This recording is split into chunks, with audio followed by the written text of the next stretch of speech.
Gênesis 43. A fome continuava rigorosa na terra.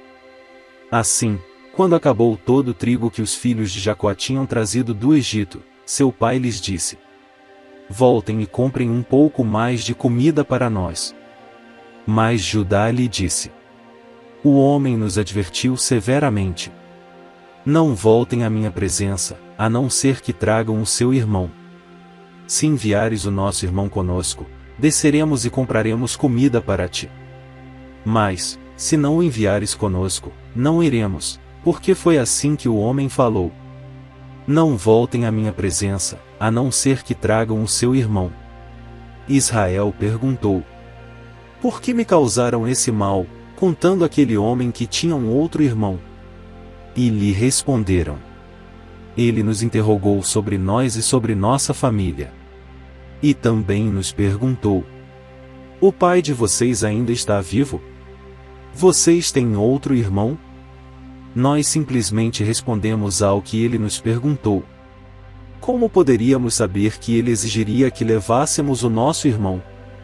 Então disse Judá a Israel, seu pai: Deixa o jovem ir comigo e partiremos imediatamente, a fim de que tu, nós e nossas crianças sobrevivamos e não venhamos a morrer. Eu me comprometo pessoalmente pela segurança dele, podes me considerar responsável por ele. Se eu não o trouxer de volta e não o colocar bem aqui na tua presença, serei culpado diante de ti pelo resto da minha vida. Como se vê, se não tivéssemos demorado tanto, já teríamos ido e voltado 2 vezes. Então Israel, seu pai, lhes disse: Se tem que ser assim, que seja. Coloquem alguns dos melhores produtos da nossa terra na bagagem e levem-nos como presente ao tal homem, um pouco de bálsamo, um pouco de mel, algumas especiarias e mirra, algumas nozes de pistache e amêndoas. Levem prata em dobro, e devolvam a prata que foi colocada de volta na boca da bagagem de vocês. Talvez isso tenha acontecido por engano. Peguem também o seu irmão e voltem àquele homem. Que o Deus Todo-Poderoso lhes conceda misericórdia diante daquele homem, para que ele permita que o seu outro irmão e Benjamim voltem com vocês. Quanto a mim, se ficar sem filhos ficarei. Então os homens desceram ao Egito, levando o presente, prata em dobro e Benjamim, e foram à presença de José. Quando José viu Benjamim com eles, disse ao administrador de sua casa: Leve estes homens à minha casa, mate um animal e prepare-o, eles almoçarão comigo ao meio-dia. Ele fez o que lhe for ordenado e levou-os à casa de José. Eles ficaram com medo, quando foram levados à casa de José, e pensaram: Trouxeram-nos aqui por causa da prata que foi devolvida às nossas bagagens na primeira vez. Ele quer atacar-nos, subjugar-nos, tornar-nos escravos e tomar de nós os nossos jumentos. Por isso, dirigiram-se ao administrador da casa de José e lhe disseram à entrada da casa: Ouça, senhor. A primeira vez que viemos aqui foi realmente para comprar comida. Mas, no lugar em que paramos para pernoitar, abrimos nossas bagagens e cada um de nós encontrou a prata que tinha trazido, na quantia exata. Por isso a trouxemos de volta conosco. Além de mais prata, para comprar comida. Não sabemos quem pôs a prata em nossa bagagem. Fiquem tranquilos, disse o administrador. Não tenham medo. O seu Deus, o Deus de seu pai, foi quem lhes deu um tesouro em suas bagagens, porque a prata de vocês eu recebi.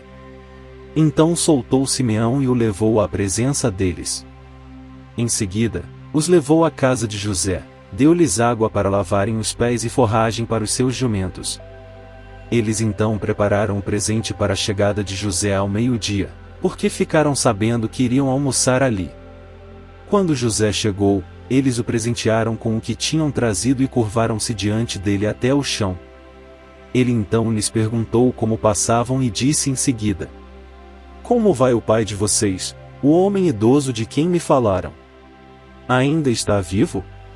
Eles responderam: Teu servo, nosso pai, ainda vive e passa bem.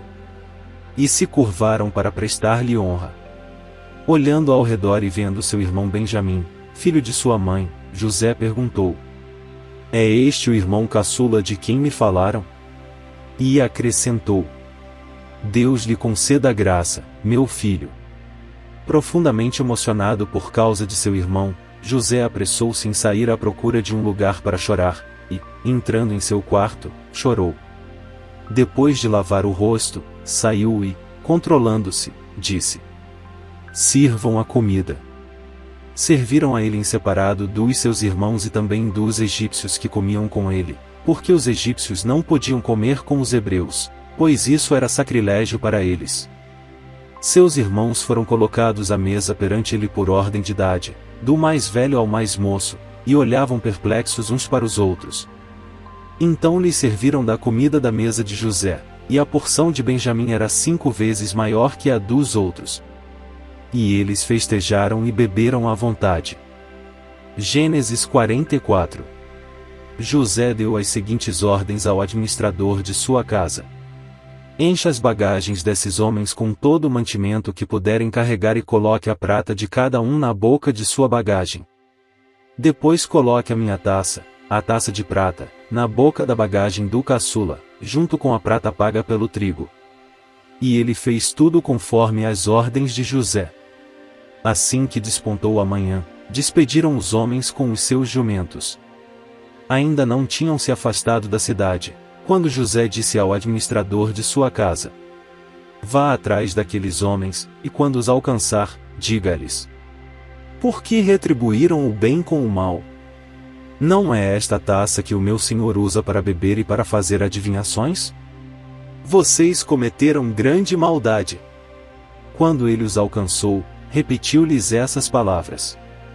Mas eles lhe responderam: Por que o meu senhor diz isso?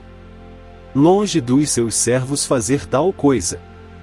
Nós lhe trouxemos de volta, da terra de Canaã, a prata que encontramos na boca de nossa bagagem. Como roubaríamos prata ou ouro da casa do seu senhor? Se algum dos seus servos for encontrado com ela, morrerá, e nós, os demais, seremos escravos do meu senhor. E disse ele: Concordo.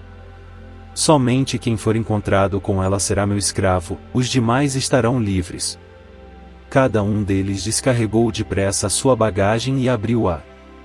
O administrador começou então a busca, desde a bagagem do mais velho até a do mais novo. E a taça foi encontrada na bagagem de Benjamim. Diante disso, eles rasgaram as suas vestes. Em seguida, todos puseram a carga de novo em seus jumentos e retornaram à cidade. Quando Judá e seus irmãos chegaram à casa de José, ele ainda estava lá. Então eles se lançaram ao chão perante ele. E José lhes perguntou: Que foi que vocês fizeram? Vocês não sabem que um homem como eu tem poder para adivinhar? Respondeu Judá: O que diremos a meu senhor? Que podemos falar? Como podemos provar nossa inocência? Deus trouxe à luz a culpa dos teus servos. Agora somos escravos do meu senhor, como também aquele que foi encontrado com a taça. Disse, porém, José: Longe de mim fazer tal coisa.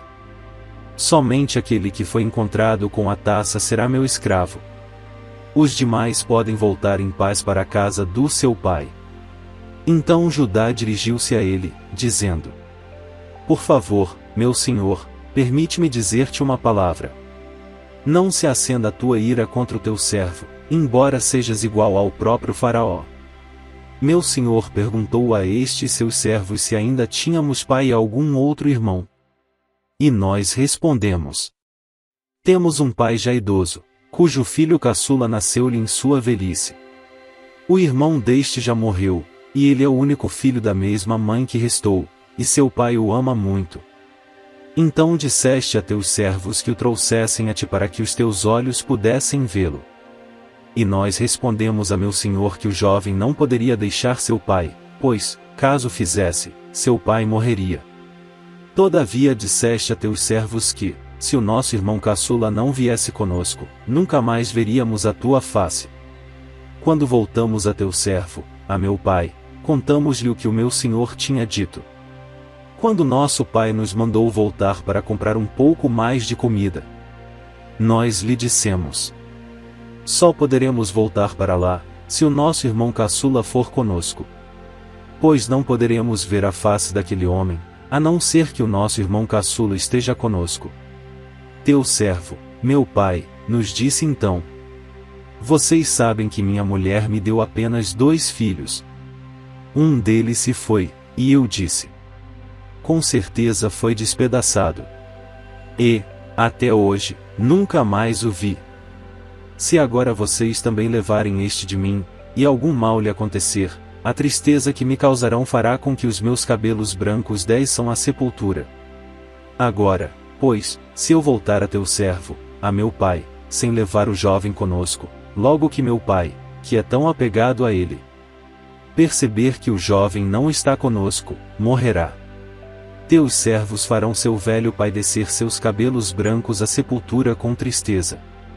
Além disso, teu servo garantiu a segurança do jovem a seu pai, dizendo-lhe: se eu não o trouxer de volta, suportarei essa culpa diante de ti pelo resto da minha vida.